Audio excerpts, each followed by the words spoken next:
അപകടത്തിൽ മനഃപൂർവ്വമല്ലാത്ത നരഹത്യയ്ക്ക് പോലീസ് കേസെടുത്തിട്ടുണ്ട്.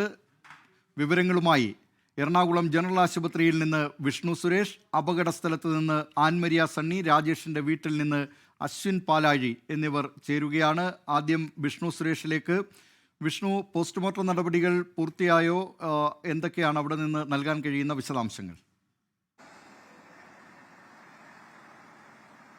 ദിലീപ്, നിലവിൽ ഇൻക്വസ്റ്റ് നടപടികൾ പൂർത്തിയായിട്ടുണ്ട്. നേരത്തെ ഒരു ആശയക്കുഴപ്പമുണ്ടായിരുന്നു, ഇവിടെയാണോ പോസ്റ്റ്മോർട്ടം നടത്തേണ്ടത് അതോ കളമശ്ശേരി മെഡിക്കൽ കോളേജിലാണോ എന്ന്. ഇപ്പോൾ അത് ഫൈനലൈസ് ചെയ്തിട്ടുണ്ട്.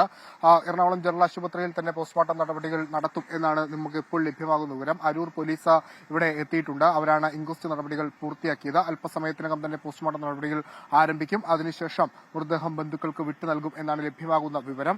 3 മണിക്കൂർ പണിപ്പെട്ട ശേഷമാണ് രാജേഷിന്റെ മൃതദേഹം വാഹനം പൊളിച്ച് പുറത്തേക്ക് എടുത്തത്. മൃതദേഹം ഇവിടെ എത്തിച്ചു. അതിനും തൊട്ടടുത്ത മണിക്കൂർ തന്നെ ഇൻക്വസ്റ്റ് നടപടികൾ ഒക്കെ ആരംഭിക്കുകയും ചെയ്തിട്ടുണ്ട്. നമുക്ക് ഒപ്പം ഈ രാജേഷിന്റെ അടുത്ത ബന്ധുക്കളും സുഹൃത്തുക്കളും ഒക്കെ ഉണ്ട്. ചേട്ടാ, ഇവിടുത്തെ നടപടികളൊക്കെ പൂർത്തിയായിട്ടുണ്ടോ? എന്താണ്?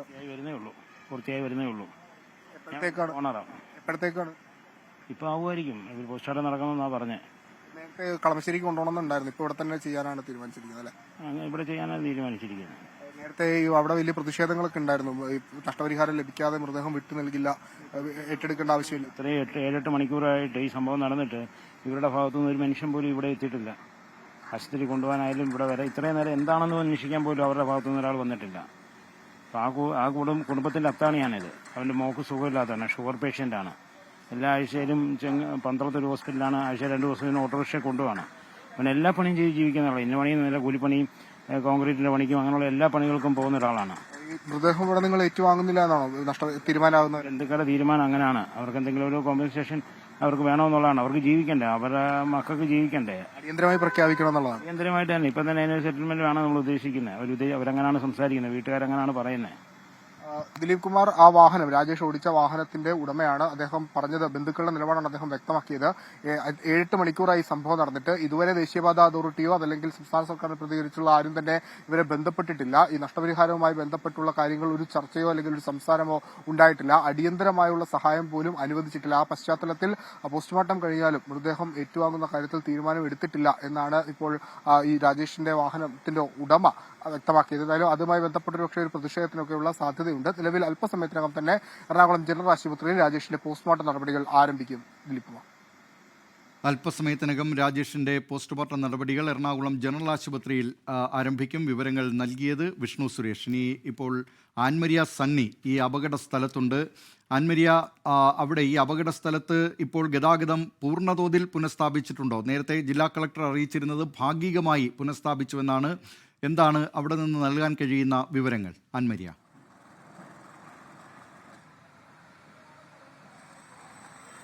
ദിലീപ് കുമാർ, ഇപ്പോഴും ഭാഗികമായി തന്നെയാണ് ഗതാഗതം പുനഃസ്ഥാപിച്ചിരിക്കുന്നത്. പൂർണ്ണമായിട്ടും പുനഃസ്ഥാപിക്കാൻ വേണ്ടിയിട്ട് കഴിഞ്ഞിട്ടില്ല. പോലീസ് ഉദ്യോഗസ്ഥരുടെ എല്ലാം കാവൽ പ്രദേശങ്ങളിലുണ്ട്. കാരണം പലപ്പോഴായിട്ടും പൊതുജനങ്ങൾ പ്രതിഷേധവുമായിട്ട് ഈ ഭാഗത്തുള്ള നാട്ടുകാരുടെ അടക്കം വലിയ തരത്തിലുള്ള പ്രതിഷേധം ഈ ഭാഗത്തുണ്ടായിരുന്നു. ഇപ്പോൾ നമ്മൾ ദൃശ്യങ്ങളിൽ കാണുന്നത് ഇവിടെ വീണിരിക്കുന്ന ഗർഡറുകൾ അത് എടുത്തു മാറ്റുന്നതിന് വേണ്ടിയിട്ട് അത് കട്ട് ചെയ്ത് മാറ്റുന്നതിന് വേണ്ടിയിട്ടുള്ള പ്രവർത്തനങ്ങളാണ് നടക്കുന്നത്. ഇന്ന് വൈകുന്നേരത്തോടു കൂടി തന്നെ ഇത് പൂർണ്ണമായിട്ടും ഇവിടെ നിന്ന് മാറ്റുക എന്നൊരു നിർദ്ദേശം നൽകിയിട്ടുണ്ട്. ആ നിർദ്ദേശത്തിന്റെ അടിസ്ഥാനത്തിലുള്ള അതിവേഗ നടപടികളിലേക്കാണ് ഇപ്പോൾ നിലവിൽ കടന്നിരിക്കുന്നത്. നമ്മൾ കഴിഞ്ഞ കുറച്ച് മണിക്കൂറുകളായി നമ്മൾ കാണുന്നതനുസരിച്ചാണ് എന്റെ നാട്ടുകാരുടെ ഭാഗത്തുനിന്നും ഈ അപകട സ്ഥലത്ത് നിന്ന് വിവരങ്ങൾ നൽകിക്കൊണ്ടിരുന്നത് ആൻമരിയ സണ്ണിയാണ്. ഇപ്പോൾ അശ്വിൻ പാലാഴി, മരണമടഞ്ഞ രാജേഷിൻ്റെ വീട്ടിൽ നിന്ന് ചേരുകയാണ്. ഹരിപ്പാടാണ് അശ്വിൻ പാലാഴി ഉള്ളത്. അശ്വിൻ, ആ വീടിൻ്റെ, ആ കുടുംബത്തിൻ്റെ ഏക അത്താണിയായിരുന്നു ഈ മരണമടഞ്ഞ രാജേഷ്. നഷ്ടപരിഹാരം നൽകുന്നതിന് ഇതുവരെ ദേശീയപാത അതോറിറ്റിയോ അവിടെ കരാർ കമ്പനിയോ അതിന് തയ്യാറായിട്ടുമില്ല. എന്തൊക്കെയാണ് ഇപ്പോൾ നമുക്ക് ആ വീട്ടിൽ നിന്ന് നൽകാൻ കഴിയുന്ന വിവരങ്ങൾ, അശ്വിൻ? ദിലീപ് കുമാർ, ഹരിപ്പാട് പള്ളിപ്പാട് അകത്തേക്ക് കയറിയ ഒരു ഗ്രാമപ്രദേശത്തിലെ വളരെ ചെറിയൊരു കുടുംബമാണ് രാജേഷിൻ്റേത്. ഭാര്യയും 2 മക്കളും അമ്മയും അച്ഛനുമൊക്കെ അടങ്ങുന്ന ചെറിയ ഒരു വീടാണ്. അതിൽ മകനെ ഒരു ഫുട്ബോൾ പ്ലെയറാക്കണം എന്ന അതിയായ ആഗ്രഹത്തിൻ്റെ പുറത്ത് ജീവിച്ചിരുന്ന ഒരു അച്ഛൻ കൂടിയാണ്. മകളെ സംബന്ധിച്ച് നിരവധി ആരോഗ്യ പ്രശ്നങ്ങളൊക്കെയുള്ള ഒരു കുട്ടി കൂടിയാണ്. നമുക്ക് പിന്നിൽ കാണുന്നതാണ് രാജേഷിൻ്റെ വീട്.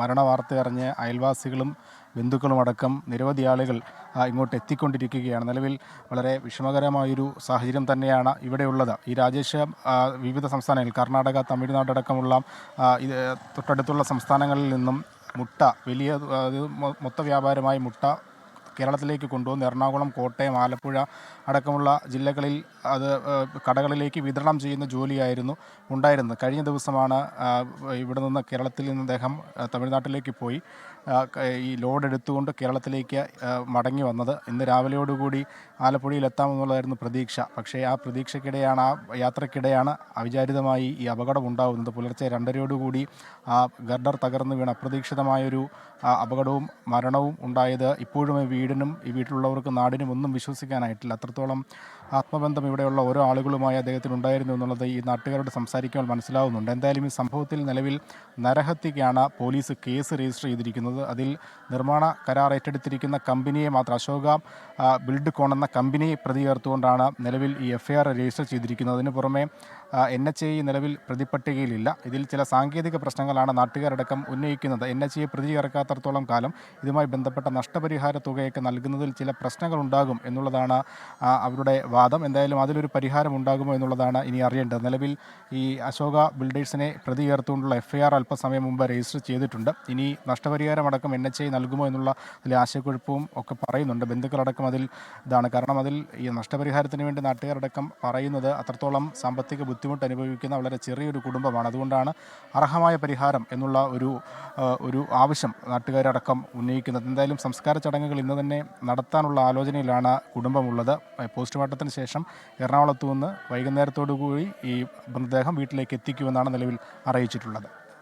ദിലീപ് കുമാർ. ആലപ്പുഴ തുറവൂർ ഉയരപ്പാതയിൽ ഗർഡർ കോഴിമുട്ടയുമായി പോയിരുന്ന വാനിന് മുകളിലേക്ക് വീണാണ് അപകടമുണ്ടായത്. രാജേഷ്, വാഹനം ഓടിച്ചിരുന്ന രാജേഷാണ് മരണമടഞ്ഞത്. വിവരങ്ങൾ നൽകിയത് സംഭവസ്ഥലത്ത് നിന്ന് ആൻമരിയ സണ്ണി, എറണാകുളം ജനറൽ ആശുപത്രിയിൽ നിന്ന് വിഷ്ണു സുരേഷ്, രാജേഷിന്റെ വസതിയിൽ നിന്ന് അശ്വിൻ പാലാഴി എന്നിവരാണ് വിവരങ്ങൾ നൽകിയത്. ലോകത്തെവിടെയായാലും ഏത് സമയത്തും 24 വാർത്തകളും ഓഗ്മെന്റഡ് റിയാലിറ്റി പാക്കേജുകളും എക്സ്പ്ലെയിനറുകളും വിശദമായി കാണാൻ ഞങ്ങളുടെ YouTube ചാനൽ നിങ്ങൾക്ക് സബ്സ്ക്രൈബ് ചെയ്യാം.